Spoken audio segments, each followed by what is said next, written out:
About 5 years ago, I met a wise and wealthy man who had spent his entire life studying success, and he'd reached a clear conclusion concerning the reason for success in life and especially in business. He's dead now, but I'll never forget what he told me, because I immediately recognized that he put the finger on my reason for success and yours, as we'll talk about in a minute. He said the key to success was to set a goal and then to stay with it until you achieve success in at least one important thing. He said that your subconscious mind will then accept that success experience and store it as a pattern, like a template. And then from then on, your subconscious will drive you and direct you and guide you to repeat the pattern of success in other things that you attempt. Another way of saying it is that nothing succeeds like success. Psychologists have demonstrated that achievement brings you a natural high. Once you've experienced your first great success, then not only are you unconsciously programmed to repeat it, but nothing else will ever give you the same wonderful sense of satisfaction. All high achievers know that. Anyway, I learned the truth of this idea many years ago when I first started traveling.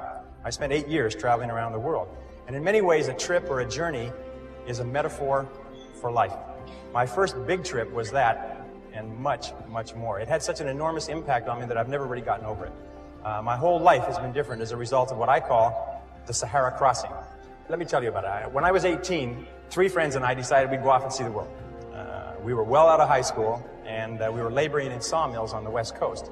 This is in 1963, and a lot of our friends were heading for Europe to travel around with backpacks. So we decided to do something different. Nobody else was going to Africa, so we decided we'd go to Africa. Of course, it never occurred to us to ask why it was that no one else was going to Africa. And that was our first mistake. After working and saving for a year, the 4 of us piled into an old 1946 Chevy and drove out of Vancouver, bound for Montreal, via Toronto. Actually, we just passed a couple of blocks from here on our way on that trip. It was late at night when we left. It was pouring rain. We were all 20 years old, and we were off to see the world. Anyway, I learned later that almost every great venture begins with an act of faith, like driving into the dark, into the unknown.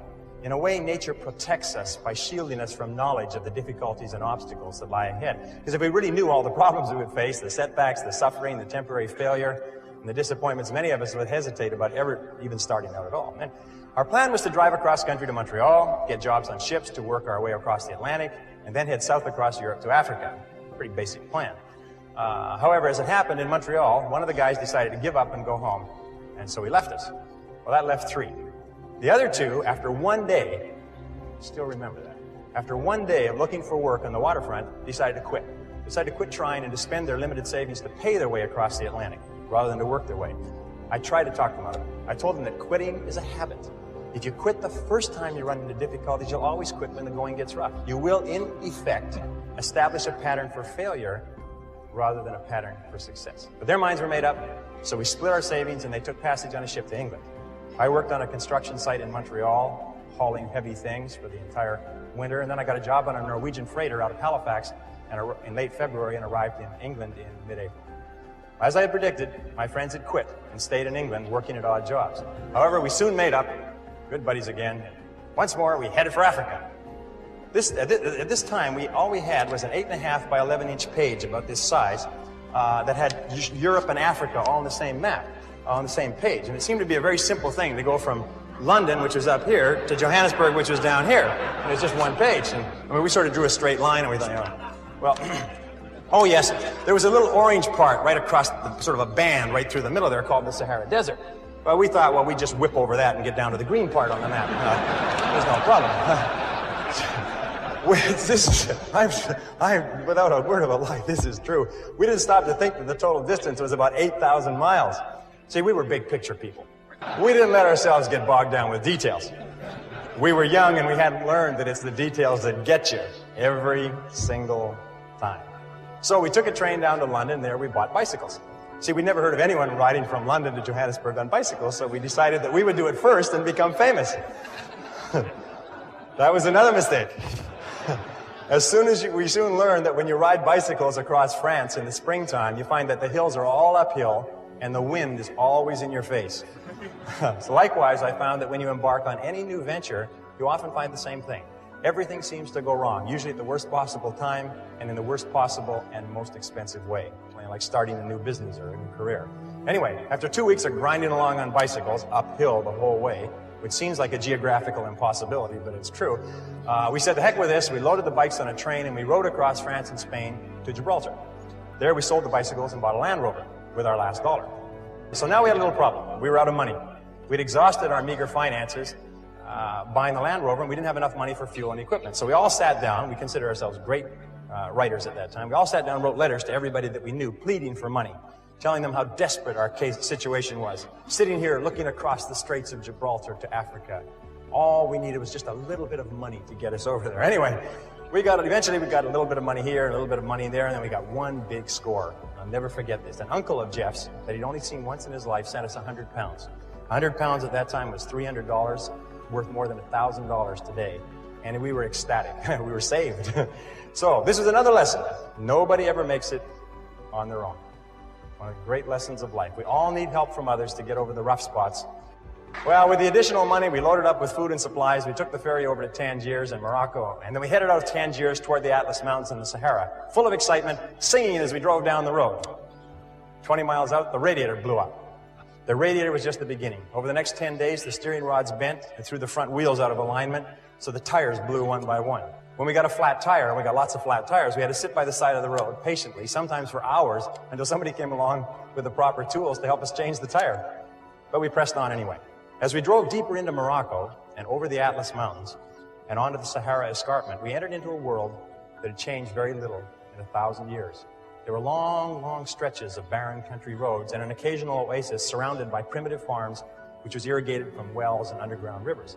And that began an experience that I still remember quite clearly, and I think you'll be able to relate to this.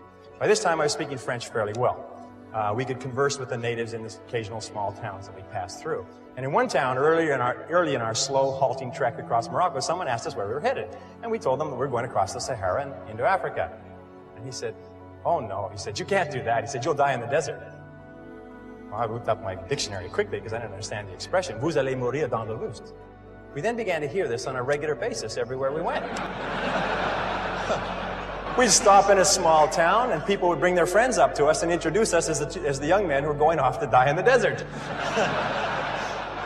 Well, they seemed quite cheerful about it, but after a while, we found it kind of irritating. I mean, and by the way, these were not your average Arabs. These were Bedouin and Tuareg. These were desert people, members of tribes that lived in the Sahara for 1,000 years. I mean, they were in a position to know what they were talking about. And I learned a valuable lesson from this. I learned then, and for the rest of your life, whenever you try to do something out of the ordinary, people will line up to tell you that you can't do it, why you can't do it, that you'll lose your time, you'll lose your money, that you will, in effect, die in the desert. Even people who should know better will try to discourage you. To achieve anything greater worthwhile, you must train yourself to rise above these people, ignoring them and pressing on toward your goal regardless. Your time is your most valuable asset, and your ability to use your time, to spend your time well, largely determines your success and your income and everything that happens to you. And this brings us to what we call the law of forced efficiency.